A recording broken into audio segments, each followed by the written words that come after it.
Donc l'alpha qui se dédouble devient alpha-alpha. Alpha-alpha, il lui faut une bifurcation pour revenir à la position première, cette bifurcation étant le nu en grec, ou le n. Alors ça vous donne Anna. Et Anna en grec veut dire le très haut, l'inaccessible. Curieusement. Or si vous allez à un deuxième dédoublement, qui fait intervenir la deuxième lettre de l'alphabet, le bêta, vous obtenez Anna bêta. Or Anna bêta, avec quelques voyelles par la suite, vous donne une notion d'éternité, anabainon, ou une notion de reptation sinueuse, d'échange, pourquoi pas d'échange d'informations. Surtout si vous allez ensuite à une troisième différenciation du temps par un troisième dédoublement qui vous donne le gamma en grec, Anna gamma. Si cet échange d'informations vient de Anna, c'est-à-dire du haut, de l'inaccessible, à ce moment-là c'est envoyé par le haut. En grec, envoyé se dit elao, poussé en avant. En hébreu, Elohim, Elos. Donc, celui qui est envoyé en avant, par deux dédoublements successifs, deviendrait l'anagelos, qui contracté donne agelos, traduit en latin donne angelos. C'est l'ange que les religions nous ont transmis. Mais ce n'a plus rien à voir. Évidemment, cette connotation angélique actuelle n'a rien à voir avec l'agélos. L'agélos ne signifiait pas du tout en grec l'ange. Ça signifiait le messager du temps. Alors là, c'est important de voir que justement, s'il y a un messager du temps, c'est que le temps doit servir à quelque chose dans notre vie. Donc, c'était juste une petite parenthèse pour vous dire que les gens qui parlent d'ange gardien sans trop savoir ce que ça signifie ne sont pas si loin d'une réalité. Seulement, le problème, c'est que l'ange gardien, avec toute la connotation religieuse qu'il y a derrière, fait penser à un être extérieur, un être auquel nous n'avons pas accès. Or, si nous pensons dédoublement, nous avons, chacun d'entre nous, une autre partie de nous, qui est en fait la partie créatrice qui est en nous, qui permet à la fois le contrôle du futur et du passé. Ce n'est pas un étranger, c'est nous. C'est à peu près la seule personne que nous pouvons injurier, que nous pouvons maltraiter.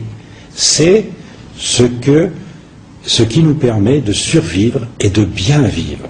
Si nous ne faisons aucun échange d'informations avec cette autre partie de nous, nous ne savons même plus pourquoi nous vivons et ce que nous devons faire sur Terre pour fabriquer des futurs potentiels qui, à notre mort, deviendront notre réalité.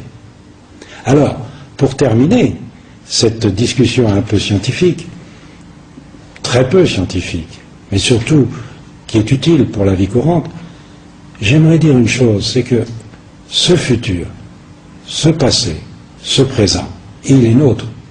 Nous sommes une trinité. Alors, comment se fait-il que cette trinité marche si mal? C'était fait pour ajuster un futur à un passé, et nous voilà avec des maladies, avec des souffrances. Ça veut dire que nous sommes vraiment très mal placés pour utiliser ce principe vital. Or, il faut savoir une autre loi, c'est que tous les 25 000 ans, il y a donc fin des temps et un commencement des temps nouveaux. Ce n'a plus rien d'ésotérique, dans le sens où je veux le dire maintenant, puisque cela correspond à une découverte scientifique parfaitement établie. Mais cela signifie que nous avons tout d'un coup la possibilité de voir tous les potentiels qui sont nôtres et de repartir avec cette connaissance pour un cycle nouveau. Or, il se trouve que, à cette période trouble, un peu chaotique, puisqu'on découvre à la fois le passé et le futur, on a la possibilité d'aller visiter, explorer le futur lointain qui est dangereux, qui est, disons, on peut le dire, inutile ou interdit, et cela pour 25 000 ans. Ceux qui vont dans cette exploration dangereuse laissent dans leur passé celui qui aurait dû être dans leur futur, à savoir leur double, leur ange gardien. Donc vous voyez qu'il y a une autre notion, à savoir qu'il y a une faute commise lors du dernier commencement des temps et que nous n'avons plus du tout de gardien de notre futur. nous avons quelqu'un pour nous protéger dans le passé et nous sommes en train de fabriquer son futur. Notre vie sert à fabriquer le futur d'un autre nous-mêmes, et si ce futur ne correspond pas à ce que nous recherchons, lorsqu'arrive la fin des temps, nous ne pouvons plus regagner le passé que nous avions pourtant décidé de vivre. Vous voyez qu'il y a un mélange des temps qui est très très important et qu'il est donc primordial de rechercher absolument cet équilibre quotidien pour adapter le futur au passé dans notre présent, sans chercher à modifier quoi que ce soit chez autrui. Or, pour conclure, nous pourrions dire qu'à l'heure actuelle, chacun pense trouver sa vérité, essaye de l'imposer à autrui, en pensant qu'autrui n'a pas la bonne vérité, alors qu'en fait, la vérité, c'est l'ensemble de toutes les parcelles créatrices qui sont en chacun de nous. Si nous voulons connaître le Créateur, il faudrait connaître chaque créature. Or, vous voyez que l'univers est composé de milliards d'étoiles. Il n'y a aucune raison pour que nous soyons les seules créatures dans l'univers. Si nous voulons connaître ce Créateur, il faudrait connaître les milliards de créatures qui peuplent l'univers.